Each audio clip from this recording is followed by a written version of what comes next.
सभी दोस्तों को राधे राधे राम राम। प्यारे साथियों, आज हम इंट्रोडक्शन टू डिसेबिलिटी का पेपर के बारे में अध्ययन करेंगे। ये पेपर का पैटर्न होगा और ये पेपर कॉमन पेपर है। HIMIDD की दोनों के लिए ये क्लास बहुत ही महत्वपूर्ण है। पेपर का पैटर्न के बारे में जानकारी प्राप्त करो। देखो प्यारे साथियों, पार्ट ए है। पार्ट ए के अंदर 3 क्वेश्चन पूछे गए हैं। प्रत्येक क्वेश्चन 1 नंबर का होगा और पहला बहुविकल्पी प्रश्न पूछे गए हैं। देखो, प्रश्न को ध्यानपूर्वक पढ़ो एवं उत्तर देने की कोशिश करो। पहला क्वेश्चन है हमारा, NIMHR किस राज्य में स्थित है? तो ऑप्शन में आपको option A, B, C, D दे रखे हैं। इसमें कौन सा ऑप्शन सही है वो करेक्ट करना है। तो इसका आंसर होगा D, मध्य प्रदेश। अगला क्वेश्चन है हमारा, हीमोफीलिया एक प्रकार है। तो आपके पास ऑप्शन दे रखा, मानसिक बीमारी, रक्त विकार, बहुदिव्यांगता, इसमें से कोई नहीं। तो इसका आंसर होगा B, रक्त विकार।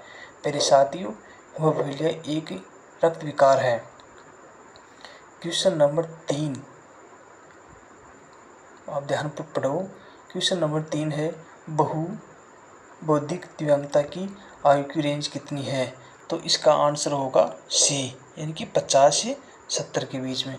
देखो प्यारे साथियों, ये 3 क्वेश्चन, प्रत्येक क्वेश्चन 1 नंबर का है और इसमें ये ऑप्शन वाली क्वेश्चन है। तो आपको जिस ऑप्शन अच्छा लगता हो वही आंसर सही करना है।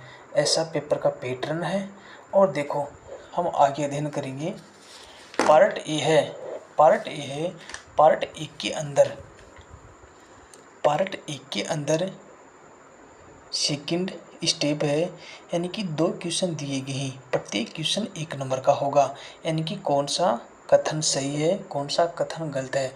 आपको आंसर सही लगता है वही आंसर देना है।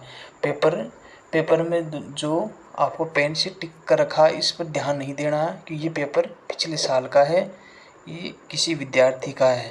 तो प्यारे साथियों, अब देखो, हमारा पहला क्वेश्चन है कि डाउन सिंड्रोम का क्रोमोसोमल असंबंध किस कारण होता है? यदि आपका आंसर सही है तो सही के ऊपर करेक्ट करना है, गलत है तो गलत पर करना। तो ये कथन बिल्कुल गलत है। दूसरा आपका है, नवजात शिशु का सामान्य वजन 1.5 किलोग्राम होता है कि? यदि ये आपको कथन सत्य लगता है तो सही करना है, अगर गलत है तो गलत पर निशानों का टिक मारना है। तो प्यारे साथियों, ये क्वेश्चन गलत है, तो हमने इसके ऊपर क्रॉस का निशान मार दिया। अब देखो, पार्ट ए के अंदर तीसरे स्टेप है, यानी कि मिलान करने वाली क्वेश्चन। ये क्वेश्चन 4 क्वेश्चन पूछे जाएंगे, प्रत्येक क्वेश्चन 1 नंबर का होगा। प्यारे साथियों, ये छोटे छोटे क्वेश्चन हैं। यदि किसी विद्यार्थी की छोटे छोटे क्वेश्चन सही हो जाते हैं तो उसका स्कोर बहुत ही अच्छा बनता है, यानी वो अच्छे अंकों से प्राप्त करके बहुत अच्छा सफल होता है। तो देखो प्यारे साथियों, हमारा क्वेश्चन नंबर यानी कि तीसरी स्टेप के अंदर है, यानी कि ये कुछ समस्याएं दे रखी हैं। कौन सा आपको सही लगता है वहाँ मिलान करना है। ये है, इसके सामने आपको ऑप्शन लिख रखा है A, B, C, D, इस प्रकार। जिसका आंसर जो सही लगता है उसके ऊपर मिलान करना है। तो ये पहला है, RCI एक्ट, यानी कि RCI एक्ट कब बना था? तो इसका आंसर होगा 1992 के अंदर। अगला है दूसरा नंबर का क्वेश्चन, NILD कहाँ पर है? तो ये कहाँ पर आएगा? ऑप्शन के अंदर ए दे रखा है तो ए आएगा। ए से मिलान करें तो ए पर क्या है? कोलकाता। तीसरा नंबर का है, RPW एक्ट, यानी कब बना था? और जिस जो बना है उसके आगे इनका आंसर लिखना है। तो इसमें क्या लिखेंगे? 2016। तो आपका आंसर कौन सा होगा? बी से मिलान कराएंगे। चौथा आपका प्रश्न है 4 नंबर का। तो ये ISLRTC, यानी कि ये कहाँ पर स्थित है? तो आपको जो अच्छा लगता है, जो बिल्कुल करेक्ट आंसर है वहाँ मिलान करना है। तो हमारा यहाँ 4 नंबर का क्वेश्चन है, इसको मिलाएंगे किसी सी से। तो यानी कि इसका आंसर क्या आएगा? दिल्ली। अब देखिए मेरे साथियों, पार्ट ए के अंदर आपको 9 अंकों के प्रश्न पूछे गए हैं। प्रत्येक प्रश्न 1 नंबर का होगा, यानी कि 1 अंक का होगा।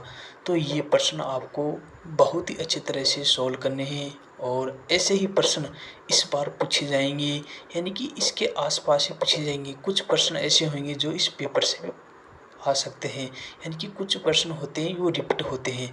तो इन प्रश्नों को आप ध्यानपूर्वक पढ़ो। पैटर्न यही रहेगा मेरे साथियों। दोबारा से बोल रहा हूँ, इस वीडियो को आप दोबारा से देखो एवं समझने प्रयास करो कि पेपर में प्रश्न कहाँ से पूछे जा रहे हैं। पूरा आपको सॉल्यूशन मिलेगा, पूरा आपको देखो मेरे साथियों। अब हमारा पार्ट बी है।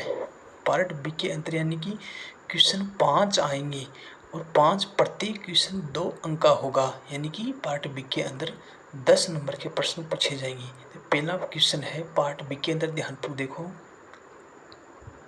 कि टीकाकरण क्या है। इसकी आपको यानी कि परिभाषा लिखनी है 2 से 4 पंक्तियों के अंदर।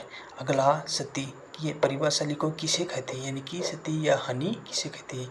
यदि किसी व्यक्ति को यानी कि कार्य करने की क्षमता कम हो जाती है तो उसे सती बोलते हैं। यानी किसी दुर्घटना के कारण कोई चोट लग जाती है तो व्यक्ति में यानी कि हानि हो जाती है या सती हो जाती है, तो इसे क्या बोलेंगे, सती। इसी प्रकार 3 नंबर का क्वेश्चन हमारा मानसिक रोग क्या। मानसिक रोग की आपको परिभाषा लिखनी है 2 से 4 पंक्ति के अंदर। अगला आपका 4 नंबर का क्वेश्चन है क्रोमोसोम क्या है, इसके बारे में परिभाषा लिखनी है। और 5 बहुदिव्यांगता की परिभाषा, यानी कि बहुदिव्यांगता की परिभाषा यानी बहुदिव्यांगता किसे कहते हैं। आपको पता दिव्यांगता 21 प्रकार की होती है ना। तो प्यारे साथियों, आप 21 प्रकार की दिव्यांगता को भी ध्यान में रखो, यहाँ से भी प्रश्न पक्का पूछा जाएगा। तो यहाँ से आपको बहुदिव्यांगता की परिभाषा बतानी है। अब हमारा पार्ट सी आएगा, यानी पार्ट बी तो हो गया।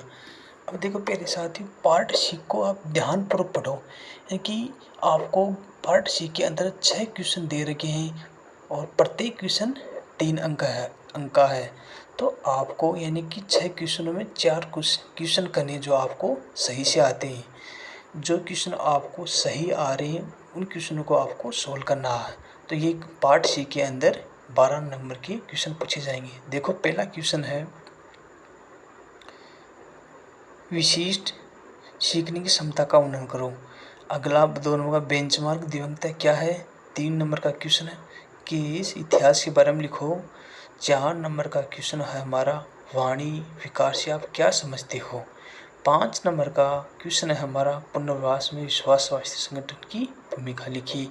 6 नंबर का क्वेश्चन है दिव्यांगता के क्षेत्र में मानव संसाधनों की भूमिका वर्णन करें।